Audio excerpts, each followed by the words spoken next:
All right. Okay, well, welcome everybody. Ready for our next presenter. Here we are, top of the hour, 2 o'clock. Thank you so much for being here. Might have a few more folks just come and join us as we go. Open house, summer solstice. Yeah, I like these because we get to hear from just a variety of folks in the community, various expertise. And yeah, Felishia, Desjardins. He's going to be talking about hormones, thyroid, and how that all relates. So thanks for being here. Yeah. We'll give you the floor and yeah. Thank you. Approach the order so it's a little quieter. Okay. Well, thanks very much, everyone, for sticking around. And yeah, that's actually a really cool. I think Laura was ahead of me, right? Yes, that's right. That was a cool kind of precursor piece. I think there'll be a little bit of carryover, so in different ways. But I am Felishia Desjardins, so I am a women's health coach, and I'm a certified holistic nutritional consultant. And for a lot of you who really are or know that designation. I'm also a registered bioenergetic practitioner. Just for fun, is anybody familiar with bioenergetics at all? A little bit. A little bit, yeah. Okay. It kind of goes along actually with Laura talking about just the power essence in water. So that's very much how we work. All of the vials that I use for muscle testing have the essence of that substance in them. So you can muscle test it to your body to see if there's an imbalance there, if there's a weakness. And then I actually use the device, put it on top of the device, send that signature back in the body. And again, just like that flower essence, sending that signature helps you to connect to that signature. Sending a signature of maybe if you're imbalanced to your T4 hormone, sending that signature into the body helps the body interact and work with that signature again. So really great for hormone imbalance, really great for allergies or sensitivities. So I do a lot of work with people with allergies and actually doing and put it out here. I have a plants and pollens one. And yeah, balancing each of those plants and pollens that your body may become sensitive to. So I won't talk too much on this. I just want to kind of highlight that this is a part of what I do. And at the end, when I talk about how to work with me, I can talk more about how I can bring that in. But I am going to start with today. I'm going to talk about thyroid health. That is my specialty. I actually work for, and Leland will be familiar with this, but something called the thyroid reset system. So this is a Dr.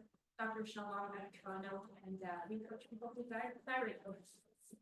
I'm not here representing that program. I am here representing as a private coach, but I am going to talk lots on thyroid. Okay, that'll be my focus.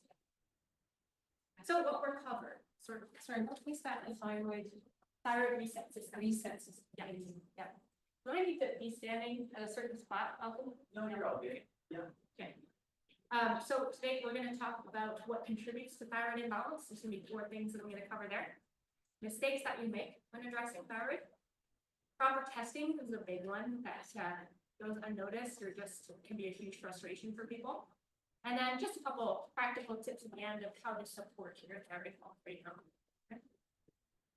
So I want to start with, this is going to be cool because you know, the talks leading into this, we've all kind of covered this, and I know I'm talking to an audience that's pretty in tune spiritually, but I want to start with that critical thinking piece of who am I? And if I went around the room that's okay, right? And asked, who are you? What's your identity? Would anybody have an answer for me? And does anybody want to share if you have an answer? For each other. Say again. For each other. For each other. Oh, okay. Anybody else? Joyful and grateful. Joyful and grateful. Anybody else? Another identity or purpose? Oh. Well, I start there because, as you saw in my designation, I'm a holistic practitioner, and I often have to explain this in work. You know, when I'm starting to work with someone, is that I'm holistic and what that means, and it's that I believe that a well-rounded approach to health and wellness has to be rooted in the mind, body, and spirit. And it has to be that piece. But when I explain this, often I get a little bit of I get a nod and an understanding. But when we get to that spiritual, mental component, there's often a lot of don't really know what to do with that. It can be a little bit confusing. And I know some of you might relate to that, but again, a lot of you are probably in tune spiritually. But we seem to, as a society, do really well addressing that last piece. We know, we're supposed to eat well, we know that, we gotta have clean water, we gotta exercise and all that. And, we've become decently good at, caring for the mind, our first presentation was about mental health. But again, when we get to that spirit part, we're often a little bit lost sometimes. And I was diagnosed with Lyme disease actually when I was about 16. I spent almost a decade really devastatingly ill. So I didn't know if I was going to have a future or, be able to have a husband and a family, and my husband's sitting here now. And I spent a lot of time in bed, unwell in my teen years. And I eventually found the Rife machine. I don't know if anybody's familiar with the Rife machines. And that helped me get rid of my Lyme disease. But I was still struggling. I was still really unwell. And around the same time, the Lord led me to this book, and I'm sure many of you have read this too, called Biology of Belief. I don't know if anybody's read that. Yeah. Okay. So I was led to that book, and then there was a lady across the street, and she worked in the natural health food store there. And she had known me for a lot of years, and she finally asked me, you spent a lot of years working on the physical body, but what about the spiritual and emotional? And that really hit me in a new way. And I'm a believer. I have a relationship with the Holy Spirit. Spiritual life has been a big part of my life. But this was the transition in my personal and professional life to understand why we approach health this way. So it became a bit of a new look for me. And I had this understanding, again, this kind of connects to so much that Laura was just talking about, that your thoughts and your beliefs have just the most powerful influence over your physiology. And more than any drug or supplement or herb, your thoughts and your beliefs influence your mitochondria. They change the expression of your DNA. They influence the balance of your microbiome. They can dilate blood vessels and, upregulate detoxification activity. So your thoughts and your habits and your beliefs are some of the most therapeutic tools that you have. So that's why I start this presentation off this way. Because again, we really get at the body part. And I want to get us, again, if I can tell any of my clients, here's where to start. It's that spiritual part. And I use that question of who are you to cue into that. Who are you? What's your identity? What's your purposes? Where's your hope come from? All those things. Just cue you into how do we address your spirit? How do we work on spiritual health in conjunction with mind and body? So that's why I take this off this way. We are going to look now at the thyroid. So I'm going to hopefully give you some new thoughts, new beliefs at the thyroid. And it's funny, Laura was also talking about just that overstimulation of knowledge sometimes, and that can be such a blocker. So I encourage you gain some things from this. Don't let it overwhelm you in a sense. Take what's going to be helpful. And I know some of this can be overwhelming, so relax, enjoy, learn some new things. Okay. So I'm going to start with what contributes to thyroid imbalance. And there's a little section here for you too on your page. And I want to ask this question. When I say thyroid, what words or understandings or thoughts come to your mind? Does anybody have anything that you can throw it at me? We're getting a little bit of an echo happening here. Is there? Yeah. Is there one? Nope. Okay. So, Thank you. I thought I was hearing it, but. okay. I don't know if I still am hearing it. Nope, you're good now. Good. Should be good now. Yeah, what if I'll just keep going as we go. Exhaustion. Okay. What else? When I say thyroid, how your body processes things. How your body processes things. Yeah. Cold. Cold.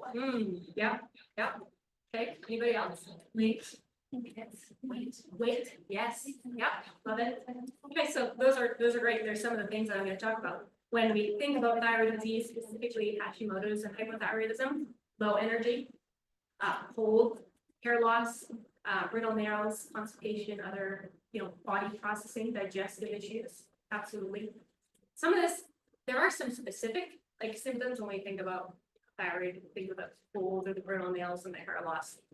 But a lot of it too is kind of that general symptom list of poor energy, maybe poor sleep, digestive things. I just heard recently that it's because you're low on copper. Okay, can be a part. Yep. depending on the person. Is there a difference between Hashimoto's and hypothyroidism, or are they kind of? Yeah, and I'll kind of touch on it as we go, and I will try to leave some room for questions and answers too, so. Hopefully, I'll maybe keep an eye on my time here. Before I get into that, I just want to basic physiology of this. So the thyroid health starts with your thyroid balance. So that is going to signal to the pituitary gland, which is going to send PSA to your thyroid gland to produce your thyroid hormone. So a lot of you would probably be familiar with TSH. That's more often than not, if you've gotten testing on your thyroid, what they're going to test you for is they're going to give you a TSH reading. So that again is TSH is signaling to your thyroid, hey, we need you to make T4, T3. T4 is your inactive thyroid hormone. T4 gets converted to your active T3. Okay, so when we see something like a high TSH, that's the body trying to say, hey, you need more thyroid hormone. Thyroid, can you make more hormone? Okay, that's what we see when we're seeing that high TSH. Okay. So what are the things that contribute to thyroid illness? Insulin resistance. I think this is one of the most common conditions that we see with thyroid issues, and we always check for this. So most of you probably know insulin is a hormone produced by your pancreas. So here we have our happy pancreas, here we have our not so happy pancreas. What is happening with insulin? So let's get back to the job of insulin is to take glucose from your food. So here's our glucose molecule from our food, and it's going to send it into our mitochondria to be used as energy. Okay, that's the natural what insulin is supposed to do for us. How it goes wrong is that when our body becomes insulin resistant, it's no longer taking that glucose and putting it into our mitochondria.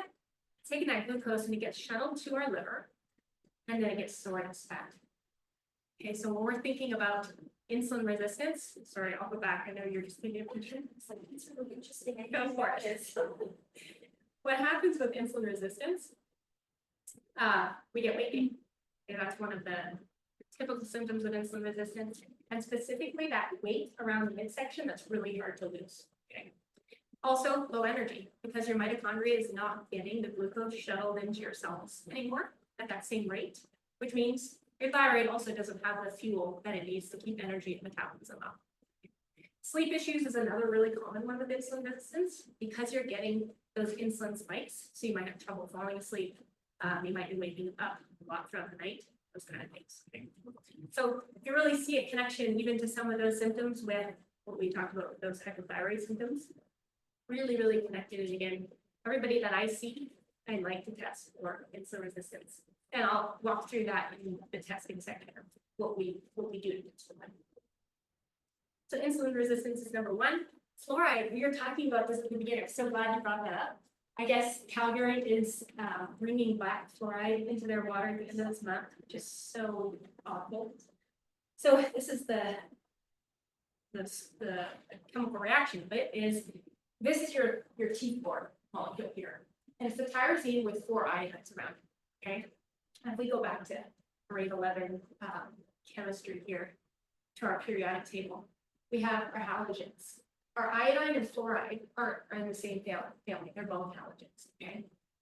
What happens, fluoride is a bit of a bully, so to speak, but it will also compete with iodine to take its place in that T4 molecule, okay? The other thing that fluoride does, so if I give you a visual of that, there's supposed to be your 4 iodides. We can now potentially get our 4 fluorides, which will give you a fake T4 hormone that's not going to do anything. It's not going to get converted to T3. The other thing that the main action though of fluoride is that it slows down your thyroid peroxidase.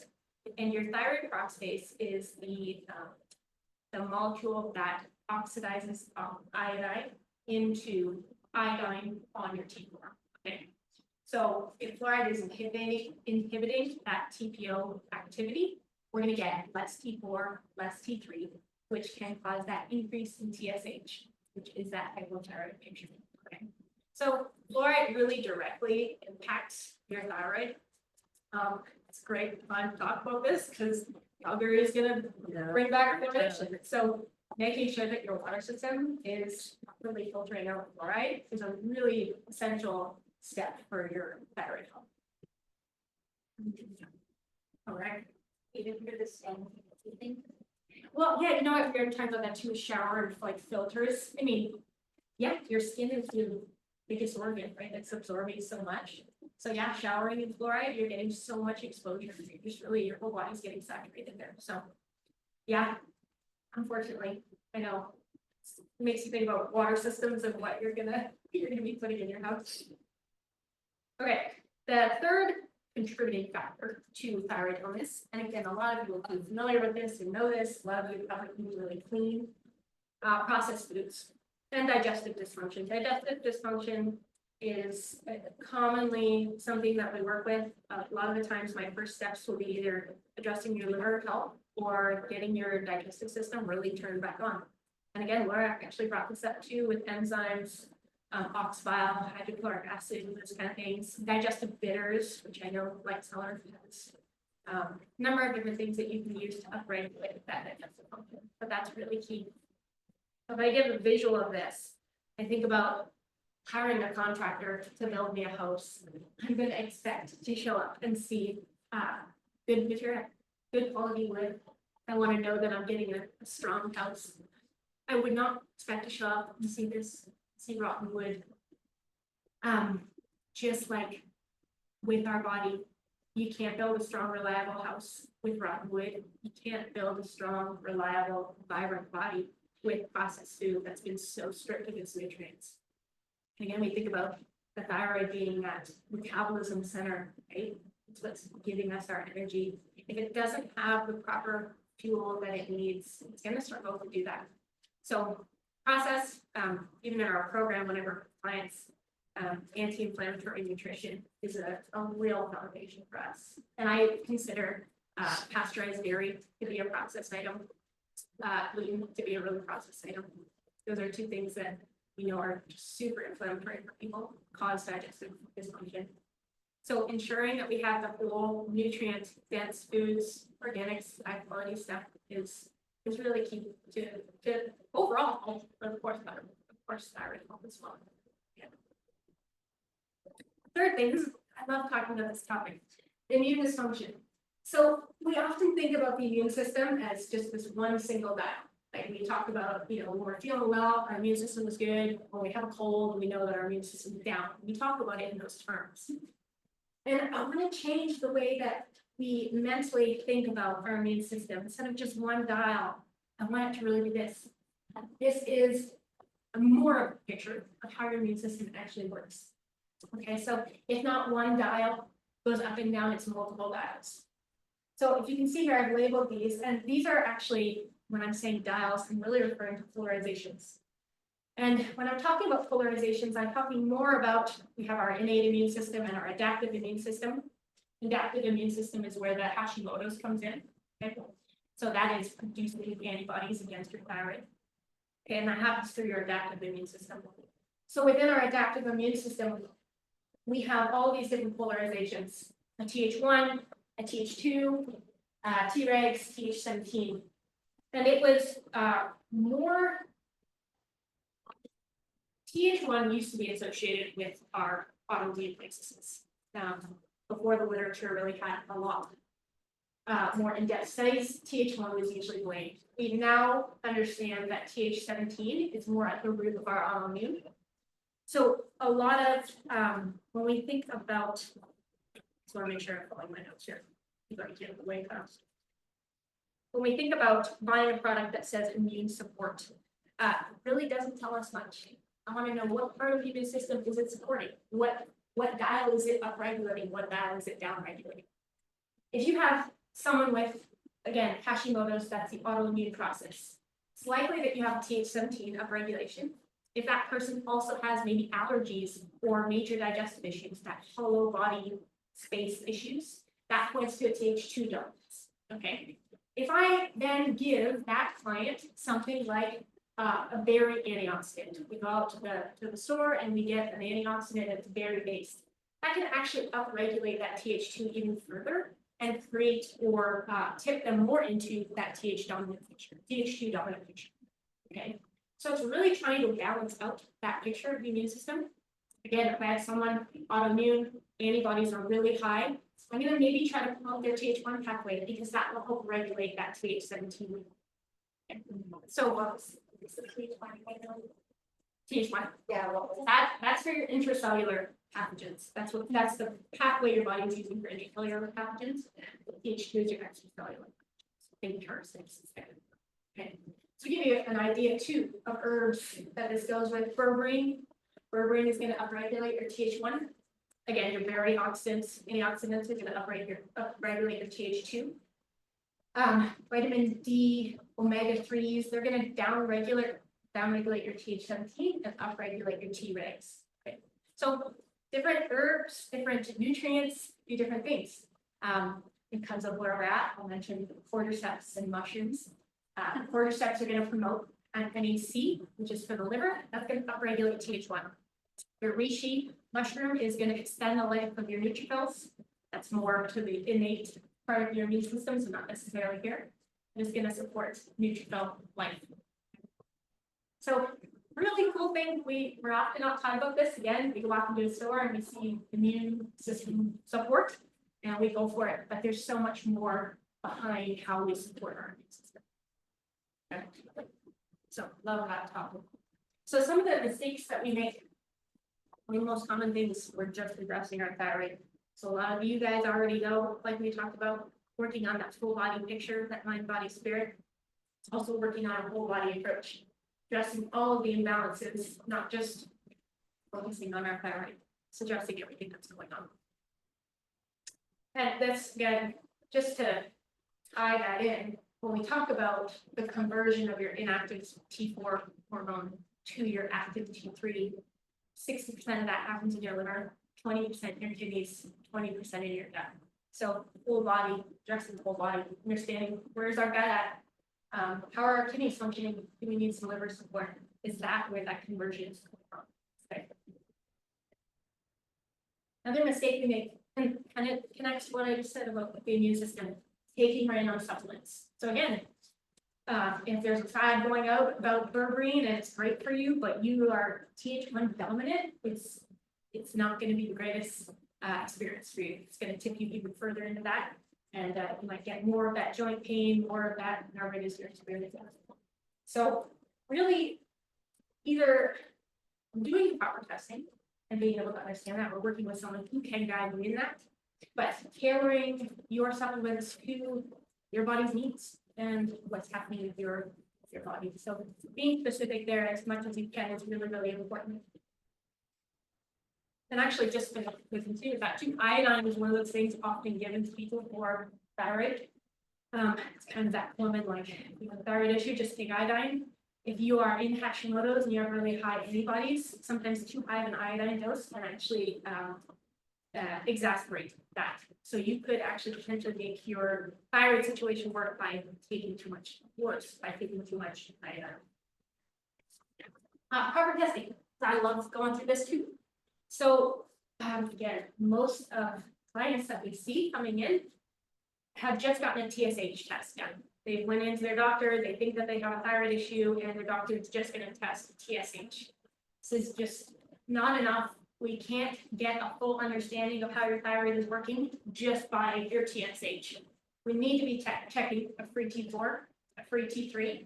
Oftentimes we'll see TSH might be a little high, free T4 is maybe okay, but that T3 is really low. That's going to indicate a conversion problem. And maybe we need to focus more on, again, those areas where conversion is happening, with that, the liver, the kidneys. How can we promote that conversion? Okay.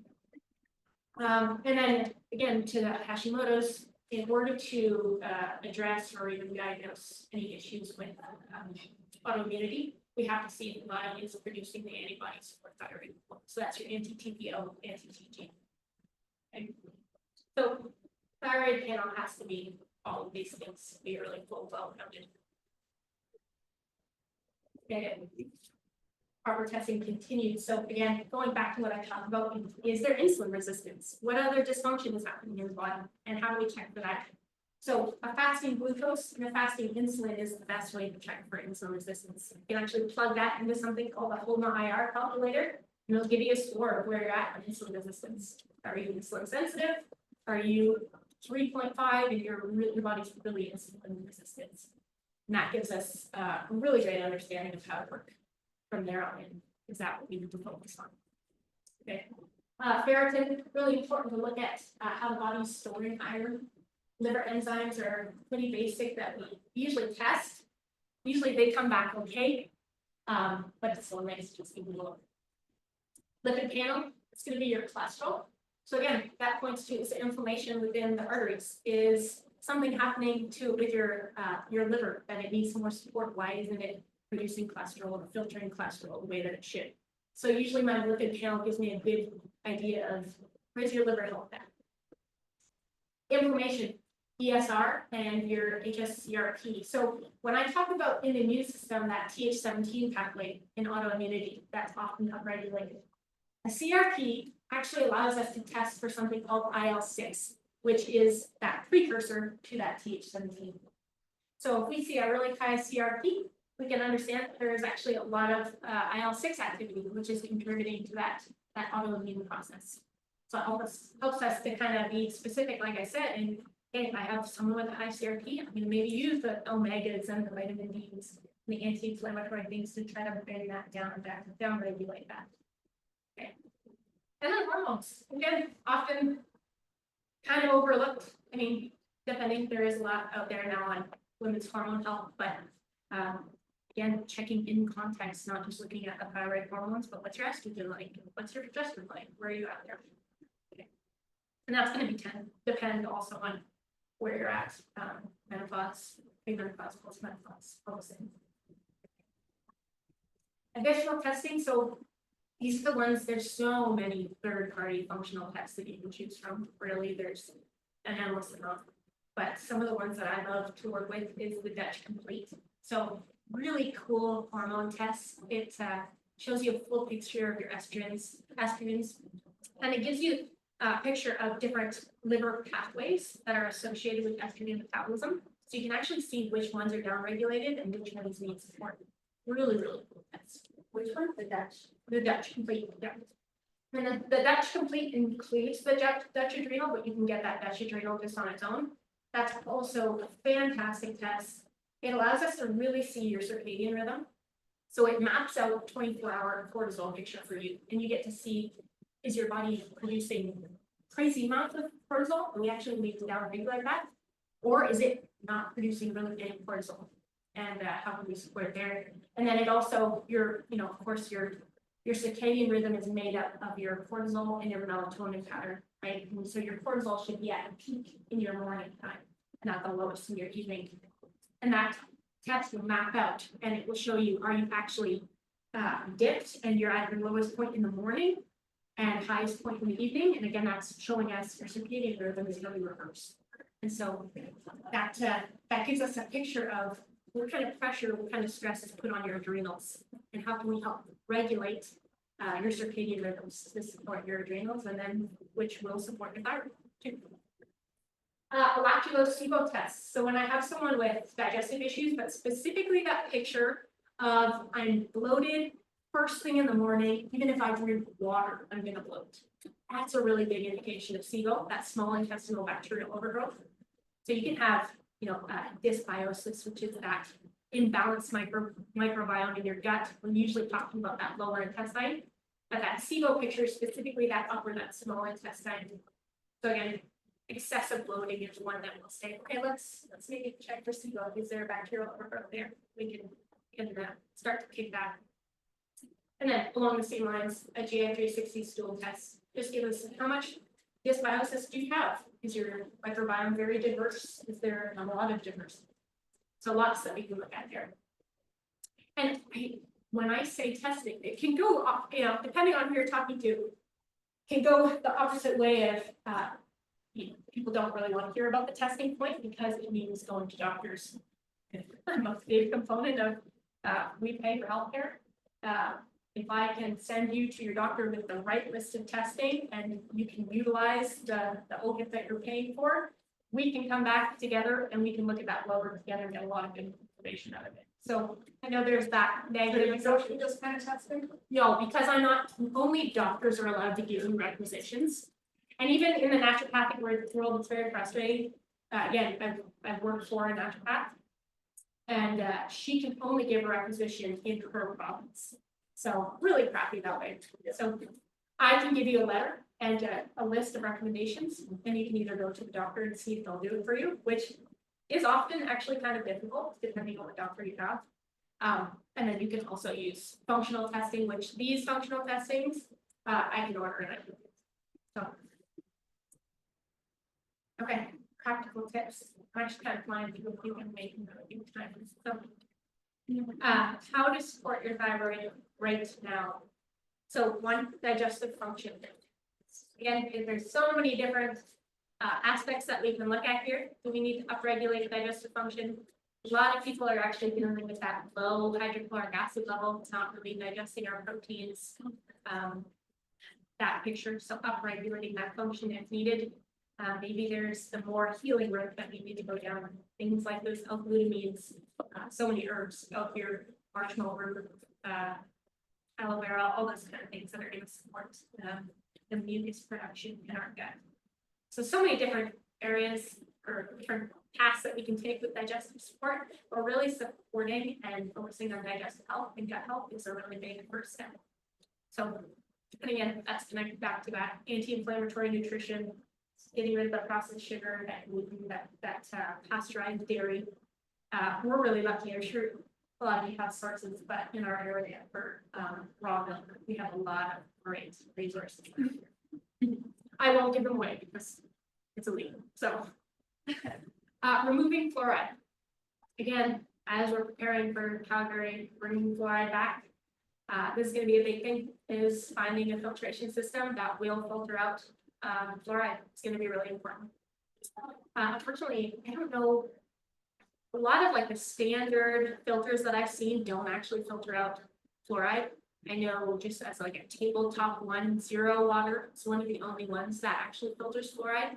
I'm sure there's someone here that's like really big on Berkey's. I don't know if they, do you know if they filter fluoride? You have to put a special extra filter on it. Oh, cool, sweet. So over Sentiva too, I believe. Sentiva, yeah. And then the next class. Okay, cool. Oh, great follow-up. I think so, yeah. Listen to the next one to not filter out your water. So removing fluoride. That's your toothpaste too, those kind of things. Again, anti-inflammatory nutrition, like I just talked about, building solid nutrients. This place is such a great walking up and seeing like your probiotic, whatever bowl that you can buy. So great, that nutrient dense profile. Addressing liver health, like I said, 20% of your T4 and T3 conversion is happening in your liver. And again, your liver is your gateway. It has so many functions, and it really is this miracle organ. It does so much. So oftentimes that means it needs a little bit extra love. It might need some drainage support and things like that. And again, it connects back to Laura's talk too with flower essence and even homeopathics. Great gentle way to drain and support drainage of the liver. And addressing other dysfunction. So insulin resistance, again, adrenal dysregulation is the circadian rhythm really off. And we need to maybe help your body metabolize cortisol. You need to help your body re-regulate some circadian rhythm, things like that. Proper testing, again, I have so many, the most frustrating and saddening thing for me is clients that come in and they've had their thyroid radiated or removed and they've only ever seen a TSH test. The doctor's never done a full panel. And that's really, really common. And it's just, yeah. It's one of the worst things that I have to see in practice. So making sure that getting proper testing for thyroid to understand the full picture before we're doing something drastic like taking out the thyroid. I'm really not a big proponent of removing organs. They're there for a purpose. I think there's a lot that we can do ahead of time to support that organ and get it functioning and working again. And again, that often comes from in medical system where we're not supporting all the imbalances. And so the next best thing is just to remove the thyroid, where we're supporting all the imbalances. Maybe there's that insulin resistance picture, that adrenal dysfunction. We can bring that thyroid back. into function, before doing something drastically. So proper testing is a really big deal. Okay, I'll open it up for questions in a second. This is my info. So if you want to rate now with me, you can pull out your phones and you can just add me in as a contact. I obviously don't have any of your information if you add me as a contact until you text me or something. So just a great way to have me in, put me in your contacts, Felishia Desjardins, you can write your Women's Health Coach. This is my number, this is my email. I do have it set up on my website, and you can get to that either just the website's there or through my Instagram. But you can book 30-minute Zoom calls with me that are free. It's a consultation to ask me more questions, chat with me about if you're going through thyroid issues or suspect that that's part of it. So I am available to chat. And I'll just give a little outline of what it is to work with me, because I think as a women's health coach, that's often really confusing for people. What does that mean? What does it look like to work with you? So I simplify this down into 3 steps. And this is where I'll tie in the bioenergetics work too, because on my online stuff, with my online clients, I don't get to do my bioenergetics, which is, a sad part for me, but in private practice, I can. So evaluate, plan, and implement is really what I'm doing as a coach. So evaluating, establishing a health profile based on your symptoms, your history, all that stuff, proper testing. I could guide you to the proper testing, like I said, with our women in the program. We give them a letter with all of the tests that we think is relevant for them. They will either take that to the doctor. Some people say, you know what, you don't want the doctor, just hop on a telehealth, teledoctor appointment, and oftentimes they're actually pretty good at giving you a requisition. So using the system to our advantage to get to proper testing. We walk through those results together. So I would always go through those results and give you so much that we can get out of proper blood work. And even if all of your stuff is, I have many women that come in and everything looks in range, but there's so much that we can still see from that. Yes, it might your levels might be in range, but are they all on the higher end, or are they all on the lower end? There's lots that we can see just from that. So we walk through those together, and then again, bioenergetics wise, my little red paper by bioenergetics boxes.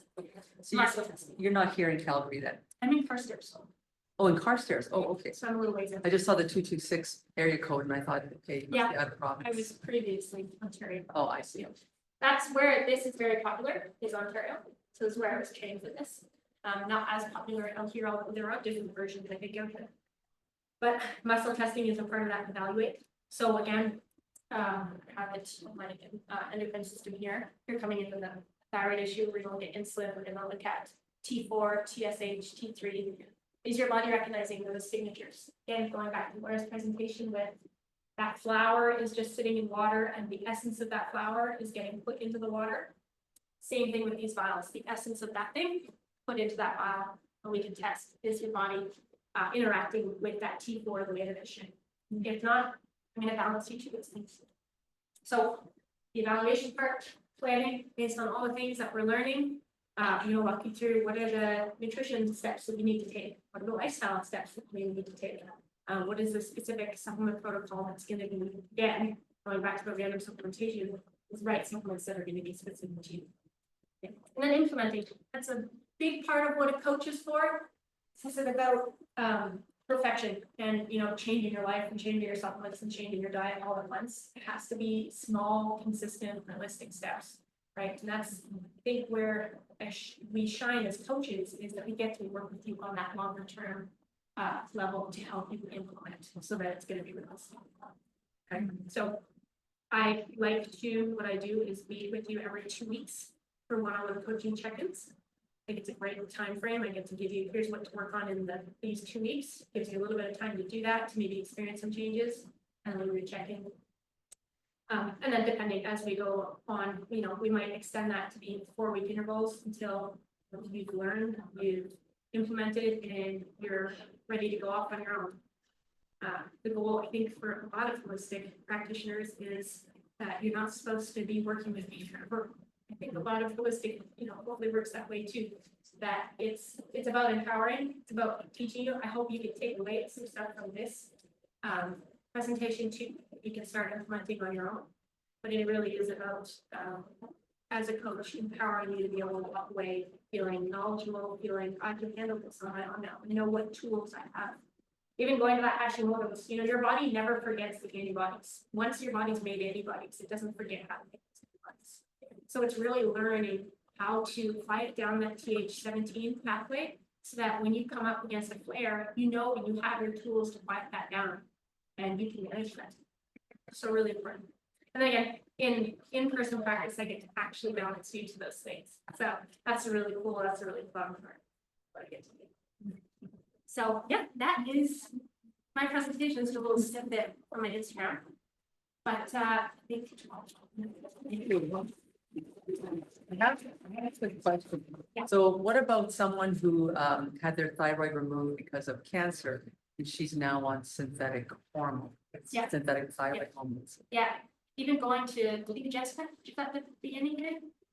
Yeah, there are places for medication and you cannot, for someone who's had their thyroid removed, you are gonna have to be on T4 because you don't have thyroid necessarily not doing that for you.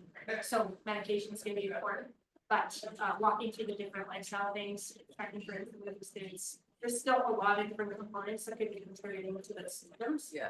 So proper dosing, proper supplementation, supporting the conversion factor, especially if you're on synthetic, Thyroid. Yeah, her doctor just has her on, this is my sister-in-law. Her Okay, doctor has her on just synthetic yeah. replacement thyroid hormones. So synthetic, like Synthroid or Yeah. levothyroxine is just a T4. So your body still has to take that T4 and convert it to the active T3. Whereas like a desiccated thyroid supplement or medication is a little bit of both. Yeah, just, So- she has the synthroid. Yeah. So supporting conversion for her, supporting liver health, kidney, gut is really important. What's your experience with helping people get off their thyroid medication? Yeah, so again, if it's a situation where it's been removed. Not when, Right, so. yeah. We have lots in the program and just personally that, they help get off medication. So people are successful with that? Yeah, I've been successful. I think, your body knows how to heal. I think God designed it to remember how to heal and to know how to heal and to know how to function. So there's absolutely ways to reduce that inflammation, fix maybe the gut issues or the adrenal dysfunction. It's about looking at all the other imbalances that are happening along with it so that the thyroid can be back up. One more question. You said you work with a naturopath. Is that somebody in Alberta? No, she's based out of Toronto. Okay. Yeah, thank you. Yeah. Vitamin D, so I do a lot of information about vitamin up dosing, vitamin D, the low doses that are recommended by doctors, up to 5,000, 10,000, 20,000. Yeah. How does that impact the T17? Yeah, so your vitamin D will downregulate that Th17. At the same time that you downregulate your Th17, you can also upregulate that Treg component. And you have to be careful with that balance there. Because too much Treg can actually lead you into that kind of cancer picture. You can really upregulate the immune system so much that it goes the opposite way. So you actually want to balance it. So I really believe in testing with your vitamin D. I mean, if your vitamin D levels on a test look really normal and or they're really high, then we're not going to supplement like that, right? So, yeah. And what's your opinion on items of vitamin D? Again, if they're super low, like your Yeah. vitamin D is super low, then Then absolutely let's raise it. Okay. But maybe going slowly into it so that you can see how your body's going to react to. They don't let you test for D. I know, It's test for in Alberta, it's so frustrating. I had this experience that I was just shocked. I haven't been to the doctors in years, but I went to get some testing just to see. And he said, we absolutely will test D. I'm like, because everybody's deficient. And I think, Yeah.